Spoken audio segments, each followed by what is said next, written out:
गुरु पूर्णिमा के अवसर पर गुरु पूजा महोत्सव 2 दिवसीय मानवोत्थान सेवा समिति के प्रणेता सद्गुरुदेव श्री सतपाल महाराज के द्वारा विज्ञान से ओत प्रोत आध्यात्मिक सत्संग प्रवचन प्रथम दिन सतलोक आश्रम मुरादनगर गाजियाबाद में आयोजित किया गया, जिसमें परम पूज्य महात्मा भाइयों द्वारा भजन गीता भागवत रामायण पर आधारित सत्संग प्रवचन हुए, जिसमें हजारों की संख्या में भागवत प्रेमियों ने भाग लिया।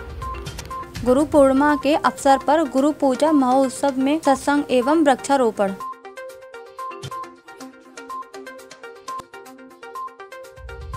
ब्रह्मा गुरुर्विष्णु गुरुर्देवो महेश्वर गुरुर साक्षात पार ब्रह्म तस्मै श्री गुरुवे नमः।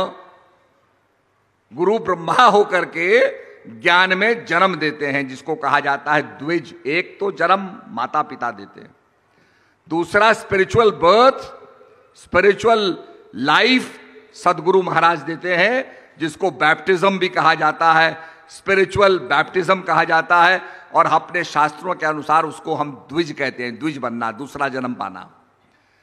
गुरुर ब्रह्मा गुरुर विष्णु, विष्णु करके सस्टेन करना और शिव करके सारे शंकाओं का समाधान करना।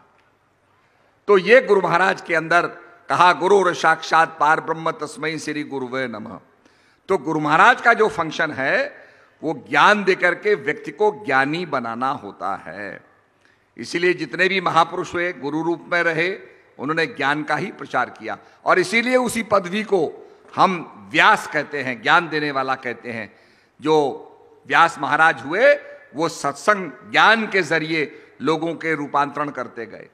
जी, आज क्या संदेश है आपकी तरफ से? धरती पर बहुत ज़्यादा प्रदूषण बढ़ता जा रहा है और अभी हाल ही की गर्मियों में आपने देखा कि किस प्रकार की प्रचंड गर्मी थी। तो इससे जो है हमारा जो पॉल्यूशन जो है बहुत ज़्यादा प्रदूषण बढ़ गया है और उसको कम करने के लिए वृक्षारोपण बहुत ज़रूरी है। तो जितने हम पेड़ लगाएंगे उतना ही हमारा जो है पर्यावरण शुद्ध होगा, इसलिए पेड़ लगाना बहुत ज़रूरी है। और हमारे प्रधानमंत्री जी ने कहा है कि एक पेड़ जो है अपनी माँ के नाम पे लगाओ, तो वो अभियान भी चल रहा है। और निश्चित रूप में अगर हम सब पेड़ लगाएंगे तो धरती और हरी भरी होगी और पर्यावरण जो है वो और उसकी रक्षा होगी। तो आज हमें ये संकल्प लेना है कि हम सभी मिलकर के अपने माता के नाम पर, अपने पुरखों के नाम पर हम एक वृक्षारोपण ज़रूर करें।